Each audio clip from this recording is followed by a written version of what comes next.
ভাবে যদি বাড়িতে একটাও ইঁদুর চলে আসে কিছুদিনের মধ্যেই বাড়িতে ইঁদুরের উপদ্রব অনেকটাই বেশি হয়ে যায়। আর এই ইঁদুর অনেক সময় আমাদের খাবার দাবার নষ্ট করে দেয়, জামা কাপড় কেটে দেয়, বই খাতা কেটে দেয়, অনেক সময় তো দেখা যায় অনেক দামি দামি জিনিসও নষ্ট করে দেয় এই ইঁদুর। আর এই ইঁদুরের অত্যাচারে যখন আমরা অতিষ্ঠ হয়ে যাই, বাজার থেকে বিভিন্ন ধরনের ওষুধ কেমিক্যাল কিনে নিয়ে আসি ইঁদুর মারার জন্য। তবে অনেক সময় ইঁদুর এমন জায়গায় মরে পড়ে থাকে আমরা খুঁজেও পাই না, বাজে দুর্গন্ধ ছড়ায়। তাছাড়াও অনেকেরই বাড়িতে ছোট বাচ্চারা রয়েছে, যার কারণে আমরা ওষুধ কেমিক্যাল ব্যবহার করতেও অনেক সময় ভয় পাই।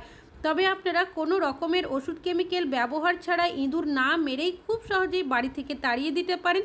তেমনই একটা দেশি পাওয়ারফুল টোটকা আমি আপনাদের সাথে শেয়ার করব। আর এটা এতটাই ভালো রেজাল্ট দেয়, আপনাদের বাড়িতে তো একটা ইঁদুর থাকবেই না, বাড়ির আশেপাশেও একটাও ইঁদুর দেখতে পাবেন না। তো এটা ব্যবহার করার জন্য আপনাদের কিন্তু আলাদা করে কোনো রকমের টাকা খরচও করতে হবে না। বাড়িতে থাকা এমন কিছু উপকরণ দিয়ে এমনই একটা পাওয়ারফুল দেশি টোটকা আপনাদের সাথে শেয়ার করব, যার কারণে দেখবেন একবার ব্যবহার করলেই ইঁদুর কিন্তু বাড়ি থেকে পালিয়ে যাবে। চলুন দেখে নেওয়া যাক কীভাবে আপনারা খুব সহজেই ইঁদুর বাড়ি থেকে তাড়িয়ে দিতে পারেন। সবার প্রথম এখানে নিয়েছি আমি বেশ কিছুটা পরিমাণের সর্ষের তেল। সর্ষের তেল কিন্তু আমরা রান্নাতে ব্যবহার করে থাকি, তাছাড়াও আরও নানা কাজে ব্যবহার করে থাকি। তবে আজ কিন্তু ইঁদুর তাড়ানোর ক্ষেত্রেই ব্যবহার করব। তবে শুধু যেখানে সর্ষের তেলেরই ব্যবহার করব তা কিন্তু নয়, বাড়িতে থাকা আরও এমন কিছু উপকরণ ব্যবহার করব যার কারণে অনেক বেশি পাওয়ারফুল হয়ে যাবে। তো এখান থেকে আমি 1.5 চামচ পরিমাণের সর্ষের তেল এখানে দিয়েছি। এখানে 1/2 চামচ পরিমাণের বেকিং সোডা, এটা কিন্তু বেকিং পাউডার নয়। আর দিয়ে দেব 1/2 চামচ পরিমাণের ডিটারজেন্ট পাউডার। যে ডিটারজেন্ট জামা কাপড় ধোয়ার জন্য ব্যবহার করি সেই ডিটারজেন্টই নিয়েছি। আর এখানে দিয়ে দিচ্ছি বেশ কিছুটা পরিমাণের ঝাল লঙ্কার গুঁড়ো। ঝাল যাতে একটু বেশি হয়, তবে এখানে আপনারা গুঁড়ো লঙ্কার পরিবর্তে কাঁচা লঙ্কা অথবা শুকনো লঙ্কাও থেতো করে ব্যবহার করতে পারেন। তারপর সব উপকরণগুলোকে খুব ভালোভাবে মিশিয়ে নিতে হবে। এখানে সর্ষের তেলের সাথে দেওয়া হয়েছে ডিটারজেন্ট পাউডার, বেকিং সোডা আর ঝাল লঙ্কার গুঁড়ো। এগুলো একসাথে মিশে যাওয়ার কারণে এটা এতটাই পাওয়ারফুল হয়ে যাবে, যখনই ইঁদুরের পেটের মধ্যে যাবে এমনই একটা ওদের রিয়াকশন হবে, ওরা দেখবেন বাড়িতে 1 মিনিটও থাকবে না। তবে ডাইরেক্ট কিন্তু ব্যবহার করা যাবে না।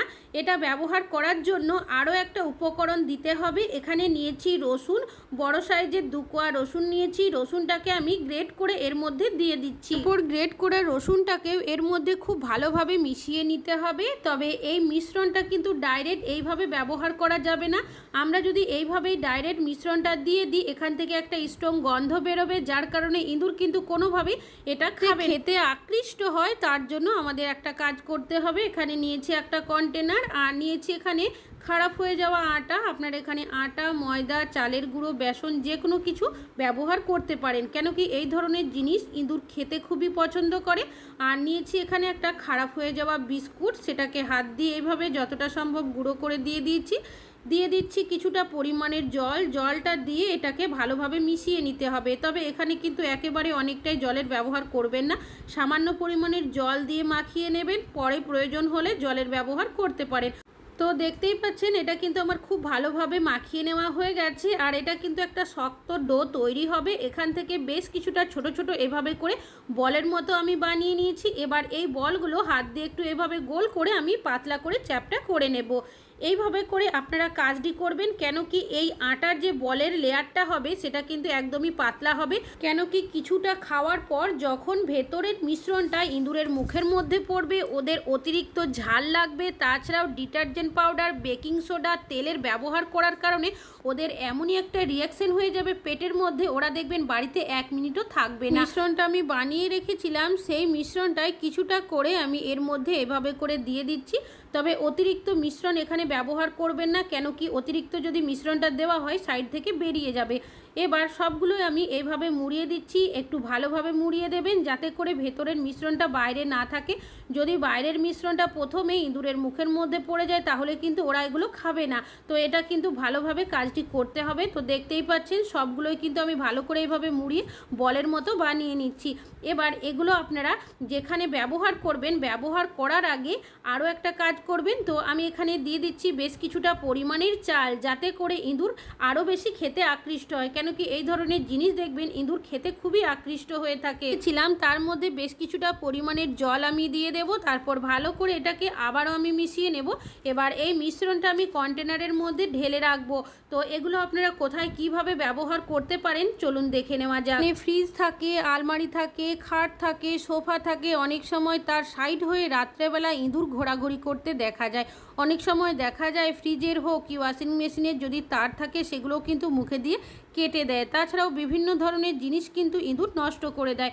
তো আপনারা কি করবেন, এই বলগুলো ফ্রিজের যে পিছনের সাইডটা থাকে তার মধ্যে এভাবে সাইড করে রেখে দেবেন। ইঁদুর দেখবেন যখনই এই জায়গাতে আসা যাওয়া করবে বা ঘোরাঘুরি করবে, আসা মাত্রই কিন্তু ওরা এই বলগুলোই খেতে শুরু করবে। খাওয়ার সাথে সাথে ওদের এমনই একটা রিয়াকশন হয়ে যাবে, ওরা দেখবেন এখানে কিন্তু আর কোনোভাবেই আসবে না, বাড়ি থেকে পালিয়ে যাবে। ইঁদুর আসা যাওয়া করে বলে মনে হয় বা আসতে পারে বলে মনে হয় সেই জায়গাগুলোতেও কিন্তু এই বলগুলো রাত্রেবেলা আপনারা দিয়ে রাখতে পারেন। তাছাড়াও আমাদের যেখানে গ্যাসের সিলিন্ডার থাকে তার পিছনের সাইডটা দেখবেন অনেকটাই অন্ধকার মতো জায়গা থাকে, আর কোনোভাবে যদি গ্যাসের সিলিন্ডারের পিছনের সাইডে একটাও ইঁদুর চলে যায়, কোনোভাবে যদি বাচ্চা দিয়ে দেয়, বাড়িতে ইঁদুরের উপদ্রব অনেকটাই বেশি হয়ে যায়। তো আপনারা যেখানেই গ্যাসের সিলিন্ডার রাখেন না কেন তার সাইড করে এইভাবে করে বলগুলো রেখে দেবেন, তাহলে দেখবেন ইঁদুর যখনই এদিক দিয়ে আসা যাওয়া করবে, আসা মাত্রই খাবে। খাওয়ার সাথে সাথে ওরা কিন্তু বাড়ির ভেতরে তো থাকবেই না, বাড়ির বাইরের দিকেই পালিয়ে যাবে। তবে অবশ্যই আশেপাশে কিন্তু জলের ব্যবহার করবেন না বা জল রাখবেন না। আমাদের যেখানে আলু, পেঁয়াজ এই ধরনের সবজিপাতি রাখা হয় বাড়িতে, অনেক সময় রাত্রেবেলা দেখবেন ওরা কি করে মুখে করে নিয়ে চলে যায়, কখনো কখনো নষ্ট করে দিয়েও চলে যায়। তো আপনারা যে জায়গাতেই রাখেন না কেন আপনারা সাইড করে এইভাবে বলগুলো অবশ্যই দিয়ে রাখবেন। যখনই রাত্রেবেলা ওরা দেখবেন এই জায়গাতে আসবে খাওয়ার জন্য, আসা মাত্রই কিন্তু এই বলগুলোই খাবে। আর খাওয়ার সাথে সাথেই দেখবেন ওরা কিন্তু বাড়িতে 1 মিনিটও থাকবে না, বাড়ির বাইরের দিকে পালিয়ে যাবে। তাছাড়াও যেখানে আমাদের ডাস্টবিনের নোংরা বালতি রাখা হয়, এঁঠো গন্ধ শুকে দেখবেন খাবারের জন্য ইঁদুর কিন্তু আসে। অনেক সময় ডাস্টবিনের বালতি কী করে ওরা উল্টে দেয়, চারিদিকে এঁঠো নোংরা ছড়িয়ে দেয়, আবারও আমাদের পরিষ্কার করতে হয়। তো আপনারা এইভাবে করে এই বলগুলোও রেখে দেবেন সাইডে, যখনই আসবে ওরা দেখবেন এই বলগুলোই খাবে। তাছাড়াও ইঁদুর কোনখান থেকে বাড়িতে আসছে সেটা কিন্তু অবশ্যই লক্ষ্য রাখতে হবে। অনেক সময় রাত্রেবেলা বা সন্ধ্যাবেলা আমাদের মেন দরজা যদি কোনো কারণবশত খোলা থাকে সেই দিক দিয়ে চলে আসে, জানালার সাইড হয়ে অনেক সময় ইঁদুর বাড়ির ভেতরে চলে আসে। তো আপনারা জানালার সাইড করে এই বলগুলো রেখে দিতে পারেন, বা যে মেন দরজা থাকে মেন দরজার সাইড করেও যদি বলগুলো রেখে দেন, ইঁদুর যখনই বাড়ির ভেতরে আসার চেষ্টা করবে, আসা মাত্রই দেখবেন ওরা কি করবে এই বলগুলোই খাবে। খাওয়ার সাথে সাথে ওদের এমনই একটা রিয়াকশন হয়ে যাবে, ওরা বাড়ির ভেতরে তো আসবেই না, উল্টে বাড়ির বাইরের দিকেই পালিয়ে যাবে। ইঁদুর আসতে পারে বলে মনে হয় অবশ্যই কিন্তু সেই জায়গাগুলোতেও এই বলগুলো দিয়ে রাখবেন। অনেক সময় জল যাওয়ার নালি বা ড্রেন দিয়ে দেখবেন ইঁদুর, আরশোলা, ছোটোখাটো পোকামাকড় চলে আসে। তো আপনারা এইভাবে করে এই জায়গাতেও অবশ্যই বলগুলো দিয়ে রাখবেন, তাহলে দেখবেন যখনই ইঁদুর বাড়ির বাইরে থেকে ভেতরে আসবে, আসা মাত্রই খাবে, খাওয়ার সাথে সাথে এখান থেকে পালিয়ে যাবে। তাছাড়াও রাত্রেবেলা ইঁদুর কিন্তু খাবারের গন্ধ শুঁকে কিচেনের মধ্যে আসেই, আর কোনোভাবে যদি আমরা কিচেনে খাবার রেখে দিই সেই খাবার কিন্তু অনেক সময় ওরা নষ্ট করে দেয়, চারিদিকে ছড়িয়ে দেয়। তো আপনারা অবশ্যই কিন্তু কিচেনের মধ্যে এই বলগুলো রেখে দেবেন, কিচেনের সাইড করে রাখতে পারেন, বা গ্যাস ওভেনের ওপরে, গ্যাস ওভেনের সাইডে বা গ্যাস ওভেনের নিচেও যদি রেখে দিতে পারেন, তাহলে দেখবেন যখনই কিচেনের মধ্যে ইঁদুর আসবে, আসা মাত্রই খাবে, খাওয়ার সাথে সাথে ওরা 1 মিনিটও থাকবে না। তবে অবশ্যই কিচেনের সাইড করে কোথাও কিন্তু জল রাখবেন না। তাছাড়াও যেখানে মশলার কৌটো বা ডিব্বা রাখি, অনেক সময় দেখা যায় রাত্রেবেলা এদিক দিয়েও আসা যাওয়া করে, মশলার ডিব্বা অনেক সময় ফেলে দেয়, বা কোনোভাবে যদি মশলার মধ্যে মুখ দিয়ে দেয়, সেক্ষেত্রে সেই মশলা যদি ভুলবশত রান্নায় ব্যবহার করা হয়, আমাদের শরীর অসুস্থ হওয়ারও সম্ভাবনা কিন্তু অনেকটাই থাকে। তো আপনারা অবশ্যই কিন্তু এই জায়গাগুলোতে এইভাবে যদি বলগুলো রেখে দিতে পারেন, তাহলে দেখবেন ইঁদুর যখনই আসবে এখানে এসেই বলগুলো খাবে, খাওয়ার সাথে সাথে ওরা কিন্তু এখান থেকে পালিয়ে যাবে। আর যে সলিউশনটা বানিয়ে রেখেছিলাম সেটা আপনারা কোথায় কিভাবে ব্যবহার করবেন। অনেক সময় দেখবেন আমাদের বাড়িতে ইঁদুরকে আমরা ঢুকতে দেখি, পরক্ষণেই কিন্তু আর দেখতে পাই না। বিশেষ করে খাটের তলার সাইডে, সোফার তলার সাইডে বা স্টোর রুমের মধ্যে যদি কোনোভাবে কোনোভাবে একটাও ইঁদুর চলে যায় আমাদের কারো পক্ষেই কিন্তু খুঁজে বের করা সম্ভব হয় না। আর ইঁদুর যদি থেকে যায় কোনোভাবে এই জায়গাগুলোতে বাচ্চা দিয়ে দেয়, সেক্ষেত্রে বাড়িতে ইঁদুরের উপদ্রব অনেকটাই বেশি হয়ে যায়। তো যে জায়গাগুলোতে আমাদের কারোর পক্ষে খোঁজা সম্ভব নয় অবশ্যই কিন্তু তার সাইড করে আপনারা এই মিশ্রণটা দিয়ে রাখবেন।